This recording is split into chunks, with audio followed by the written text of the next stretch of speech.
in the corner of the room to get all of it, but you also need to be very accurate so that you don't have converging verticals in any way. But the danger here that you sometimes see is people then start taking photos from very low down and you end up not seeing any of the counters. So what happens is some people start shooting from there. So there, that's lots of straight lines, but what happens is that, great, we're seeing a nice big chunk of floor over here, but we're not really seeing what the counter is or how big. Well, you know, if that was a lovely marble top, then you really want to show that off. So the thing is, you're going to have to shoot from up here. That's fine, you lose a bit of the ground, not an issue. People can still tell that that is an oven, and they like to see this kind of thing over there.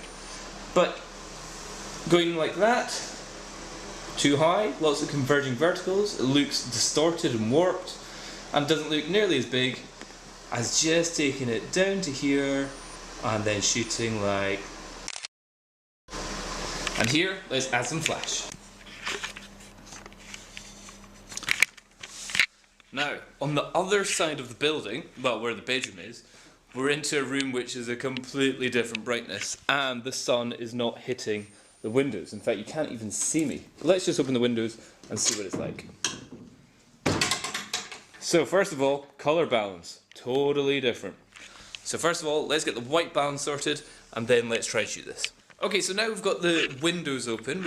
This room really does have two angles to it, and it's also got a stunning view. So you kind of actually want to show off the fact that whenever you're waking up in the morning from your bed, you are greeted with this stunning brightness. Hold on, I'll show you what it's actually like outside. So you get these gorgeous blue skies coming into your bedroom. You want to show that off. You also want to show that over there you've got another room, a bathroom, but also another important feature is the fireplace down there. So that's pretty much two sides there, and then you've also got the bathroom, which we'll shoot afterwards. But for me, we could either shoot this angle showing the bed, this angle showing the bed, the fireplace and the window, this angle showing the bed, the next room, the window, but you're not really seeing the fireplace. You could even shoot here, which is the bed, the entrance and the other room, however, not a fan of that one. Or this is one where you could potentially do a symmetrical shot, shooting right in the middle. But I don't think so. From this angle, the fact is there's only so much power that my flash can put out. So if I go up to a full 1%, 100% power, but yet if I bring the shutter speed to, let's say, 200th of a second, the window is still blown out.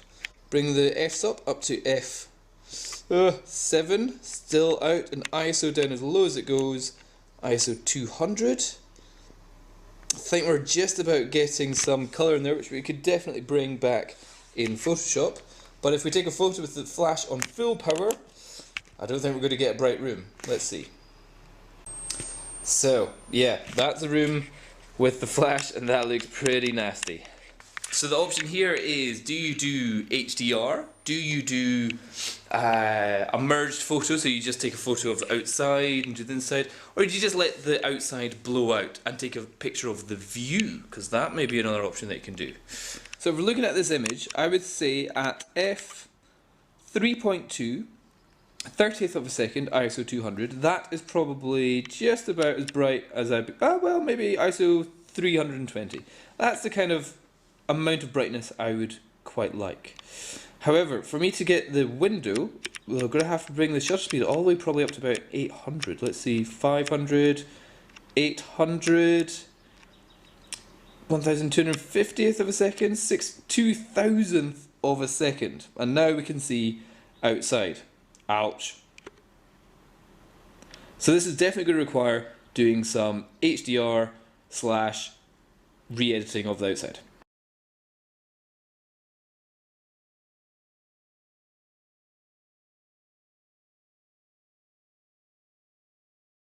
Now finally for this room, it's not too bad, it seems quite easy to shoot. The annoying, or the difficult thing, is the big old mirror that's there, but fortunately there is a position which I can be in where I'm just out of shot, nice and easy. This place almost doesn't need any flash whatsoever. However, there is one danger with the flash here. See, I have the flash on top of my camera, like that, shooting up the way. Usually, no you can't see, just point a little bit back. Now, hitting a little bit back, that's cool. We hit this kind of white door instead of the pink bit there. However, we will see it kind of reflecting over here. So if I show you this just now. However, there's a great simple option to that, is I can just twist the flash and I'm going to point it so it's going out that window there, or at least hitting these blinds over here. And in the same position again, let's see how this goes. Brilliant, so that's just a simple case of pointing the flash not directly behind you, not directly above you, but a little bit to the side, and you get a much better, well, you get the same kind of light, but you don't have the bright spots in the image which you don't want. There you go, that was this place.